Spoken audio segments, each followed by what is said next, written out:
જય હિન્દ વિદ્યાર્થી મિત્રો, welcome back to our YouTube channel. હું આશા રાખું છું કે તમે બધા મજામાં હશો. મારું નામ છે યુવરાજ ને તમારું સ્વાગત છે તમારી યુટ્યુબ ચેનલ યુવરાજ એજ્યુકેશન પર. તો વિદ્યાર્થી મિત્રો, આજે હું તમને શીખવાનો છું ધોરણ 12 વિષય આંકડાશાસ્ત્રનો પહેલું ચેપ્ટર એટલે કે સૂચકાંકનો એક આઈએમપી દાખલો.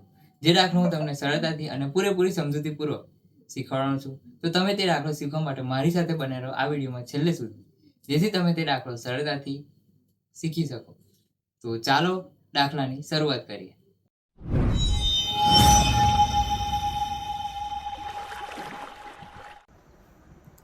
તો વિદ્યાર્થી મિત્રો, ફરી એકવાર તમારું સ્વાગત છે આપણા નવા દાખલામાં.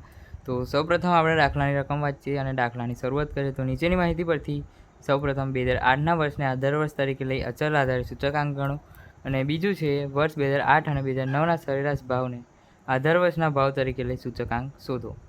તો વર્ષ આપેલ છે અને ભાવ આપેલ છે.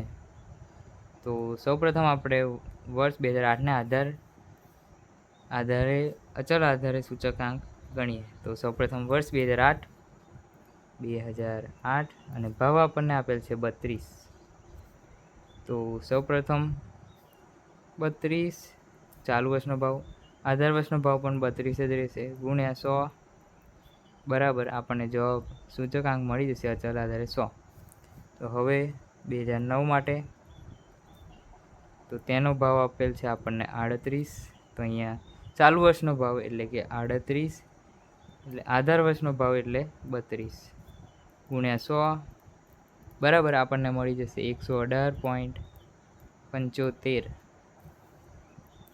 હવે 2010ના વર્ષ માટે ભાવ આપેલ છે આપણને 40. તો 40 ભાગ્યા આધાર વર્ષનો ભાવ એટલે 32. અહીંયા 2008 આધાર વર્ષ છે એટલે બધે 32 આવશે આધાર વર્ષનો ભાવ, ગુણ્યા 100 બરાબર 125 આપણને અચલ આધારે સૂચકાંક મળી જશે. 2011 માટે ભાવ આપણને આપેલ છે 42. તો 42 ભાગ્યા 32 ગુણ્યા 100 બરાબર 131.25 આપણને અચલ આધારે સૂચકાંક મળી જશે. હવે 2012 માટે ભાવ આપણને આપેલ છે 2012 માટે 45. તો 45 ભાગ્યા આધાર વર્ષનો ભાવ 32 ગુણ્યા 100 બરાબર 140.63 આપણો અચલ આધારે સૂચકાંક મળી જશે. હવે 2013નો ભાવ આપણને આપેલ છે 60. તો 60 ભાગ્યા 32 ગુણ્યા 100 બરાબર આપણને અચલ આધારે સૂચકાંક 187.5 મળી જશે. તો હવે 2014ના વર્ષ માટે ભાવ આપણને આપેલ છે 65. તો 65 ભાગ્યા 32 ગુણ્યા 100 બરાબર આપણને અચલ આધારે સૂચકાંક 203.13 મળી જશે. તો હવે પહેલી રીતે આપણે કર્યું, હવે બીજી રીતે કરીએ. બીજી રીતે ગણવામાં તો બીજી રીતે એવું કીધેલ છે કે વર્ષ 2008 અને 9ને સરેરાશ ભાવને આધારે અચલ આધારે સૂચકાંક ગણો. તો 2008 અને 9નો સૌપ્રથમ P0 આપણે શોધવો પડશે. તો 2008 અને 2009નો સરેરાશ ભાવ એટલે 2008નો ભાવ વત્તા 2009નો ભાવ ભાગ્યા 2. તો 2008નો જે ભાવ આપેલ છે 32 છે અને 2009નો 38 છે. તો 32 + 38 ભાગ્યા 2 એટલે 32 + 38 ભાગ્યા 2 કરીશું તો 35 આપણને જે P0 જે 2008-9નો સરેરાશ ભાવ છે તે મળી જશે.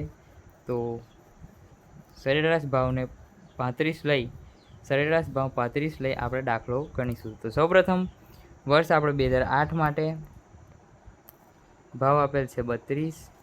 તો અહીંયા જે સૂત્ર છે સરેરાશ ભાવનો સૂચકાંક બરાબર ચાલુ વર્ષનો ભાવ ભાગ્યા સરેરાશ ભાવ ગુણ્યા 100. તો આપણને સરેરાશ ભાવનો સૂચકાંક મળી જશે. તો સૌપ્રથમ 32 ભાગ્યા 35 ગુણ્યા 100 બરાબર 91.43 આપણો અચલ આધારે સૂચકાંક છે, સરેરાશ ભાવને આધાર સૂચકાંક બરાબર.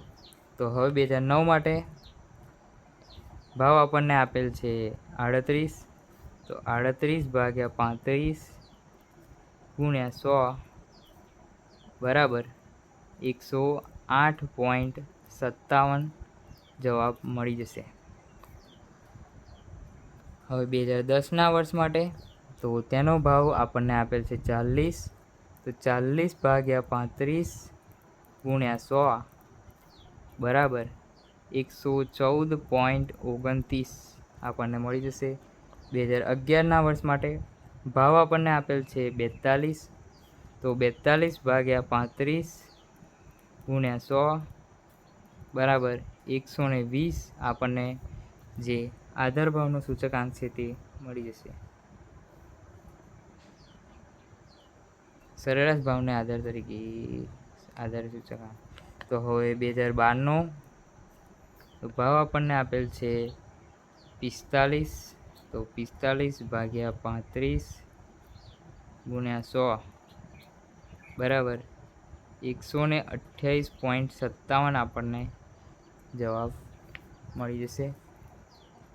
તો હવે 2013 માટે આપણને ભાવ આપેલ છે 60, તો 60 ભાગ્યા 35 ગુણ્યા 100 બરાબર 171.43 આપણો સરેરાશ ભાવને આધારે સૂચકાંક મળી જશે. તો 2014ના ભાવ આપણને 2014માં ભાવ આપણને આવેલ છે 65, તો 65 ભાગ્યા 35 ગુણ્યા 100 બરાબર 185.71 આપણો સરેરાશ ભાવને આધારે સૂચકાંક મળી જશે. તો અહીંયા આ દાખલો પૂરો થાય છે. મળીએ એક બીજા દાખલામાં. તો વિદ્યાર્થી મિત્રો, અહીંયા આપણો દાખલો પૂરો થાય છે. જો તમને દાખલામાં કંઈ પણ ખબર ના પડી હોય તો તમે કમેન્ટ સેક્શનમાં જણાવી શકો છો, તો હું તમને તે શીખવાડી દઈશ. અને વિદ્યાર્થી મિત્રો, વિડીયો જો થોડો પણ સારો લાગ્યો હોય તો તમે કમેન્ટ સેક્શનમાં એક નાની એવી સારી કમેન્ટ કરતા જજો. અને આપણા આ વિડીયોને લાઇક, શેર અને આપણી યુટ્યુબ ચેનલ એટલે કે યુવરાજ એજ્યુકેશનને સબસ્ક્રાઈબ કરતા જજો. જય હિન્દ. મળીએ એક નવા વિડીયોમાં.